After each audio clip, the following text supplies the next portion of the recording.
Okay, another one for those hauling their horses across the country and are asking advice about how to do it safely, especially in the heat.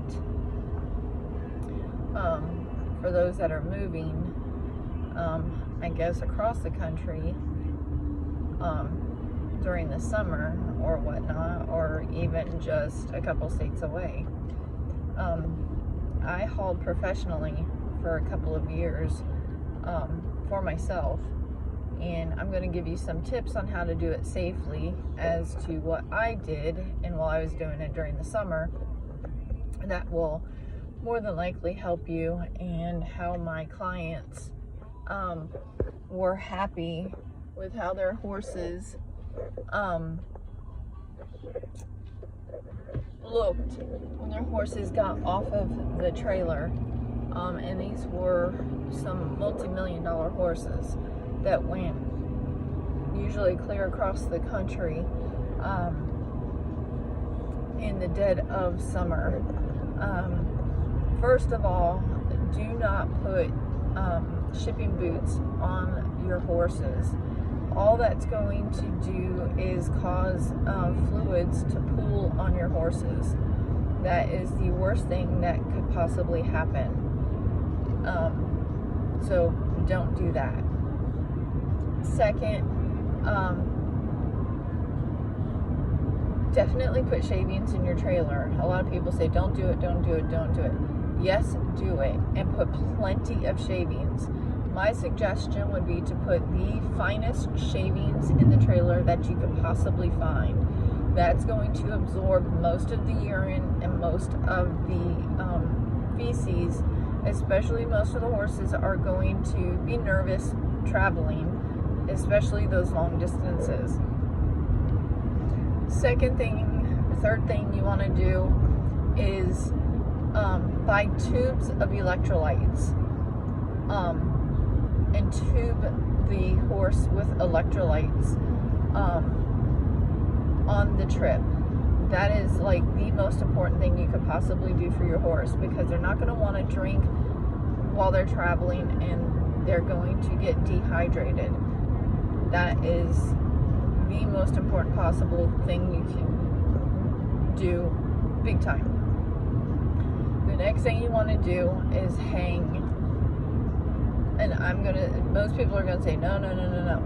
Hang alfalfa hay for them, because that is got calcium and all the nutrients in it that you could possibly give them. They're gonna be enticed to eat that way. If you want, you can wet it. That's gonna entice them to also eat and want to drink.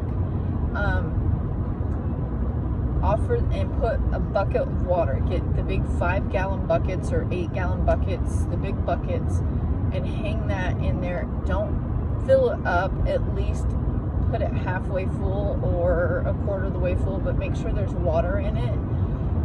And this way, when you give them the electrolytes and they want to drink, it's there. At least it's hanging and it's there, especially if you give them electrolytes, it's there. Then you're going to want to stop. Every time you stop for fuel, you can give them at least a 30 to 45 minute break. A lot of people don't realize that for every hour you're driving, it's like 2 hours on a trail ride for them, because they're having to balance themselves in the trailer. A lot of people don't realize that. A lot of people don't think about that, but that's exactly what's going on in the back of the truck for them, or back of the trailer for them. People don't think about, all that movement and everything for them. They're having to balance themselves. So the more movement going on for them, it's like a long trail ride for them. So every hour in the trailer for them, or every hour on the road for them, is like 2 hours out on a trail for them. So the longer you can let them rest, the longer they can ride in the trailer. So that is the utmost importance, is let them have a longer rest when you're fueling up. And this way, the more than likely they're going to want to drink while you're resting. So by the time you get there, they are going to look refreshed, they're going to look rested and everything else.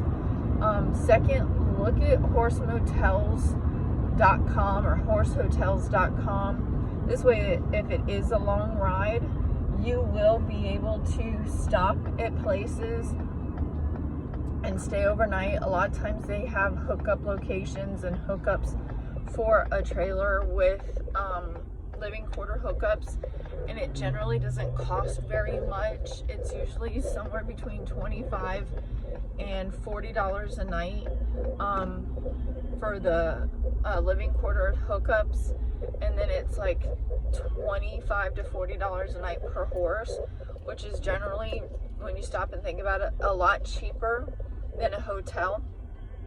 And I have found so many throughout the United States when I was traveling. It was great. And sometimes they usually have paddocks or an arena that you can turn the horses out to let them stretch their legs, and there's quite a few of them. It's much easier for the horses that way, and so many of them have the nicest owners and everything. It's a great way to get out and do things. You don't want to stress your horse, and I found that is the easiest way. Generally 8 to 10 hours is the max I would travel with my horse on an overnight trip or anything else, and that generally is a good rule of thumb if you're traveling across the US. And I would map it out before I left, and honestly, that is the best way to do things. But you know, I'm hoping this will help people, and honestly, safety is the number one thing. Route your trip, and it'll work out great. Hope it helps. Bye.